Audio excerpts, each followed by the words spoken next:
He thinks that climate change is a far bigger problem than Russia loaded up with nukes, China, what they're doing in the South China Seas, where they're literally building islands, fortresses in the South China Seas, because they have no respect for us.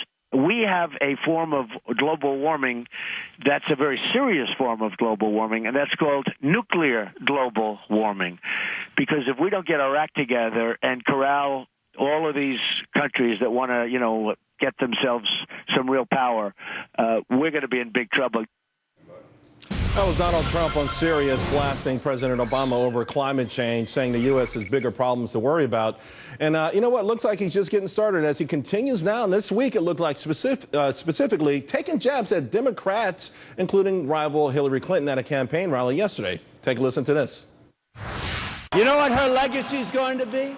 The greatest job that she has ever done will be getting out of the email scandal, assuming that happens. So it looks like the Trump campaign may be shifting to taking on the Democrats. This, ironically, as the GOP establishment ratchets up its efforts to take him down once and for all. Back with us, Ebony Williams, Katie Pavlich, and Judith Miller. Katie, I'll go to you first. Donald Trump puts out this Instagram today. I think the timing was perfect right after President Obama spoke on climate in Paris. And he's talking about President Obama. He's talking about Hillary Clinton. And I think this is ultimately what a lot of GOP voters want to hear. Well, I don't even think it's just GOP voters. If you look at the priorities of American voters, they say that terrorism and foreign policy is at the top right now, and the economy is number 2. Climate change is way at the bottom. So he's not only speaking to Republican voters, he's speaking to all voters. But I think it's important to point out here that it's about time that Donald Trump went after Hillary Clinton. I mean, we've been complaining, or Republicans have been complaining for a long time that he's been going after Republicans harshly and violating Ronald Reagan's famous rule while he's given Hillary Clinton a free pass. So the idea that he's hitting her on these emails, which, by the way, have gotten worse with the news today, that now there's 1,000 emails that contain some kind of classified information, that's something that the American people care about. And it's something that Republicans are happy to see him doing because Absolutely. It takes the focus off of them. Absolutely. Judith, again, I saw yesterday with Hillary, the day with President Obama. I think this is the track that Donald Trump's got to go down, the infighting stuff. I think it gets kind of old, and, we know ultimately a lot of bruised candidates come out of that, whoever the ultimate nominee is. Yes, well, we saw that the last time as Romney emerged greatly weakened by this internal fight. You'd think that they had learned something by this. Donald Trump is now behaving like a front-runner. This is what front-runners do. They attack the other party. And yet he knows that the real battle lies within his own party. And he can't escape that, but he can divert attention by attacking Hillary. All right, you like this shift, Ebony? Mm-hmm. This is brilliant on the part of Trump. Sure, Charles. I mean, Judith's right. He's making the effort that a front-runner should make. I'm so above it now. I've got it on lock, so to speak. So now I get to go ahead and cross the aisle.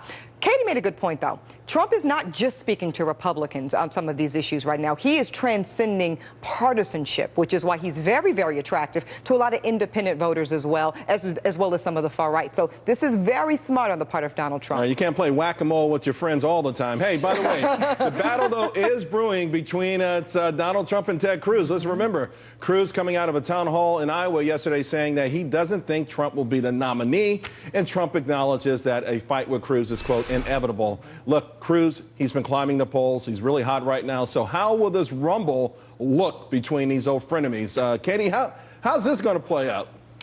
Well, it's been really interesting to watch Ted Cruz over the past couple of months because he's been very careful not to criticize Donald Trump. And it's because he wanted to take advantage of the fact that if Trump got out of the race for some reason, which a lot of people said that he would, even though he's still around, Ted Cruz wanted to pick up those voters. But now that Ted Cruz is catching Trump, Trump is falling behind a little bit. It's time for Ted Cruz to get serious about the fact that Donald Trump is not a friend. He is a foe in this primary process. And Iowa is just right down the road, as is New Hampshire. And so he's going to get serious about making that distinction between him and Donald Trump and try to pull over some Trump supporters based on his record. I felt that a lot of Trump supporters were, before that, Cruz supporters. And I think a lot of things that Donald Trump is talking about, Ted Cruz set the tone for this over the last couple of years, probably meaning he could grab some of these Trump voters who, by the way, are really, a lot of them are saying, no, I'm adamant about this. Nevertheless, some might be up for grabs.